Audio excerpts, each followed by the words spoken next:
what I needed to do and got out. So it feels super similar to that fight. I think this one ended a little sweeter. I'll have to go. I haven't really been able to watch it, but it felt good. And that fake uppercut into the straight that put him down, is that something you worked on and noticed that you could take advantage of against Eddie Wineland? I think that's just something. That's just another a tool I have in the toolbox. Is that same thing, that kind of fake uppercut into a right hand. I have so many tools that one of them's gonna land. I have so many, and the tools I have they're not just little shots. They're knockout shots. I don't know. I have a lot of knockout finishes that are still to come. And after your last fight, I asked you how long before you were going to start getting prepared for these 25-minute fights, these 5-round main events. So after this, what do you want moving forward after 2 back-to-back performances like this? Yeah, that's kind of up to the UFC. I think a main event kind of sounds like, that almost sounds right. It sounds like something that should probably get done. We'll see. Hopefully I'll sit down with Sean Shelby and we'll talk and figure out what's next. But yeah, main event sounds nice. And I think you mentioned you want to really go to the negotiating table because you know your worth right now. There's a couple fighters that, like Jorge Masvidal and John Jones, have been very vocal about wanting a bigger slice of the pie. Masvidal was just on SportsCenter questioning the split between revenue. So what do you make of all this and going into the negotiating table? Yeah, I think our situation is probably a little different. Those guys have had big fights and a lot of fights and big wins. I'm not asking for a lot. Like literally, what I was asking for is still less than everyone made tonight. So I just want it to be fair. I think the whole week was kind of about the Suga show, and I was supposed to renegotiate after I knocked out Jose, and they wouldn't. It didn't happen. So I don't. And it sucks that I even have to bring that stuff up, and it has to be about money, but it shouldn't have to be. It should be. It should be pretty fair. I think it should be something that we all agree on, and I definitely just want to get paid what I feel I'm worth. Sure. Online, obviously, everyone saw the knockout and they react to you, but like you said, all week it has basically been the Suga show. Do you pay attention to that sort of stuff? I'm actually on social media way less fight week than I am usually, but if I make a post and I go look in an hour and it has 40,000 likes, and it's like, okay, this is I'm getting a lot of attention on my social media right now, and I know that's got to be worth something. Social media is huge. Like I felt like I was, really the main attraction for this card. And I say that, it might sound silly, but that's just what's going on in my head, because I don't really pay attention to too much to who else is fighting, what's going on. I just focus on what I gotta do. The division's in an interesting place right now. Do you have anybody in mind? I mean, obviously you need to work out the contract and stuff, but do you have anyone in mind or a logical next step for your next fight? Yeah, it depends. Is Fight Island going to be a thing? Are we going to be able to, I'd like to continue to fight in Vegas, I guess, but if Fight Island's a thing, then we can start looking at other opponents that are outside the United States and stuff like that, but I don't have a name right now. It depends on who's healthy, who's coming off a win, how some of these fights might play out tonight. There's too many things I gotta figure out, but I should be able to figure it out fast. I have no injuries. My shin hurts. I think I just landed on his elbow, my shin, but other than that, I'm healthy and ready to go. A couple weeks, a month, or whatever. Congrats. Thank you. Sean, congratulations on a fantastic performance. It happened so fast, so from your perspective, can you talk us through that finish? Yeah, if I watched it, I'd be able to kind of, I know I landed a good spinning back kick to the body that really hurt him. I knew that hurt him right when it landed. I landed that a lot. It's a dangerous kick. I landed it nicely, and from there I took over.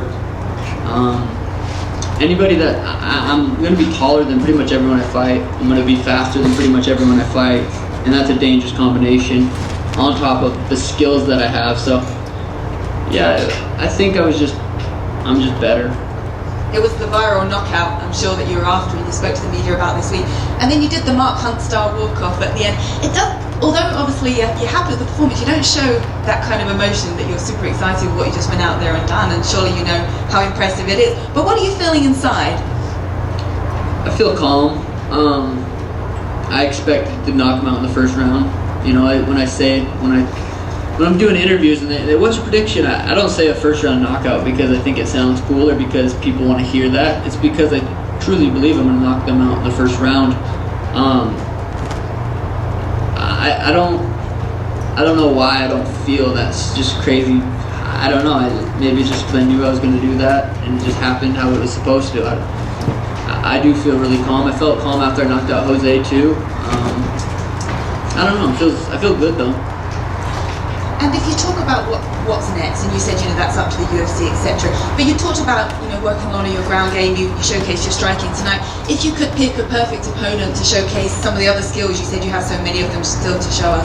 What kind of opponent would it be? Is there a name or a style you'd be looking for? I mean, ideally, if I could pick who I'm going to fight, I want to keep fighting strikers, people that want to stand and strike. That's what I really, really enjoy, is knocking people out. I know eventually it's going to go to the ground, but that's why I prepare. I do more jiu-jitsu, more grappling than I do anything because, I'm trying to get my grappling as high level as my striking, and I think it's almost there. And I'm just going to continue to keep getting better on both those. And I'm going to be a very, very, very dangerous bantamweight, and I want to become the best bantamweight ever. And I know I have. I'm going to be in this. I'm 25. I'm going to be in this sport, hopefully on bantamweight for the next 5, 6, 7 years. So I have a lot of fights to put in, and I have a lot of work to do. And as far as who would be a good next opponent, I mean, it kind of depends what UFC, what we talk about, but if we can keep fighting strikers, I'm down to keep knocking people out. And last question from me, if we look at the top, then you want to be the very best, and we talk about Jose Aldo and Petr Yan, fighting for the title. What's your thoughts on that fight, and who do you think will come out on top? Yeah, that's a really interesting fight. I'm actually really excited.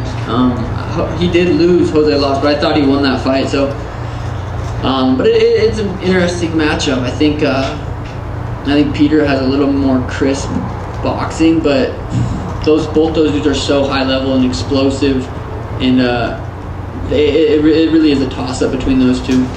Well, congratulations. Thank you very much. Sean, Jim Greasover, cage side seat back here.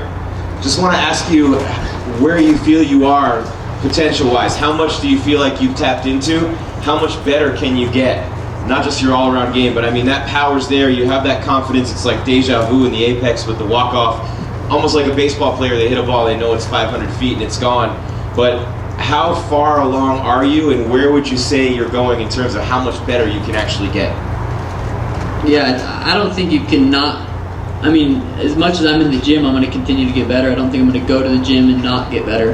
Especially with guys like Augusto Mendez, Tim Welch, and working with Brandon Harris. Like, my team's so solid. I'm never going to outgrow Tanquinho. You just want ADCC. It's not. My jiu-jitsu it's going to take a long time to be able to get to that level. So that I'm not worried about not being able to get better. The team I'm around at the MMA lab and Tim's gym and the people that I'm surrounded with, like, I can always get better. Whether it's jiu-jitsu, striking, mental things, stretching, breathing. There's just an infinite thing that I can do to get better. So. I'm just going to continue to get better until I can't fight anymore, and then figure out what's next. Haven't had to see much of that jiu-jitsu, being a lab guy, that's prevalent there. Being an Arizona guy, we see that. But it's interesting to me, the confidence is there, the power's there, the speed's there, and the love is there. Everything's there. You love marketing yourself. You're really enjoying every minute of this. Is there any part of it that you're not enjoying, or do you love every bit of it? No, I love everything. Even cutting weight. There's something about cutting weight that's just. I feel like everyone should have to go through a weight cut, and it's even when you're almost on weight and it's the night before and you're close to weighing in, and I don't know. There's something there you can find like some kind of peace there. It's not fun at all. I'm not saying it's fun. It's definitely miserable cutting weight, but I even enjoy those kind of moments. So yeah, I'm really enjoying everything. Thank you, man. Thank you. Final question. Hey Sean, we're here on the left.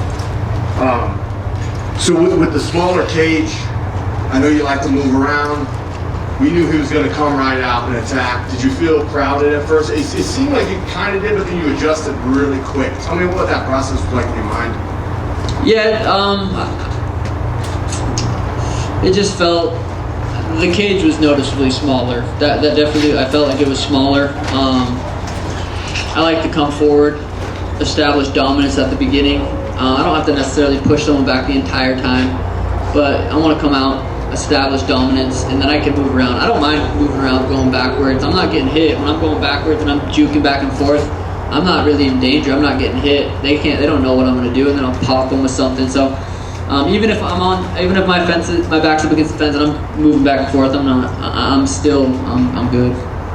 Yeah, and then once you kind of set up that body kick, jab, like combo, that was your money. I only saw him really land like one shot really flush. How good did that one get you? Yeah, he landed a right hand. I remember Jose kind of landed one little thing too, but when you're in there and the cage is even smaller, you're probably gonna get hit. I'm pretty sure I went into this last fight saying I'm not gonna get hit. I'm gonna put this dude away and I get hit. And pretty much it was as clean as it gets. Yeah, it really was. Last one for me, just to piggyback off on something she mentioned earlier about your affect. I've covered your fights 3 times now. I've talked to you before and after each fight. I've never seen you smile. What makes you happy? I would think you would be ecstatic right now. Oh, I'm happy. This is awesome. I fucking love this. I'm happy. I don't know. I am enjoying this moment. I've enjoyed the entire fight week. I've enjoyed all of today. I'm very happy right now. Shmo, what's up, baby? Hey, on Monday on the Schmozone podcast, we talked about the Last Dance documentary, the Michael Jordan greatness, mentality, competitive mindset. Did you watch it during this week? I have not been able to watch it, but I definitely want to. You gotta watch it. And then lastly, you get the superstar comparisons to the Israel Adesanyas, to the Conor McGregors. How do you maintain your composure and maintain even keel and live in the moment? It's just a lifestyle. It's something I try to do. I'll forever be able to continue to try to be in the moment. It's nothing I'm going to be able to perfect, and it's an everyday thing. And during fight week and moments like this, and being in the walking out before I walk out, it feels good. I feel really aware of everything. Congratulations. Thank you. Good. Thanks, guys.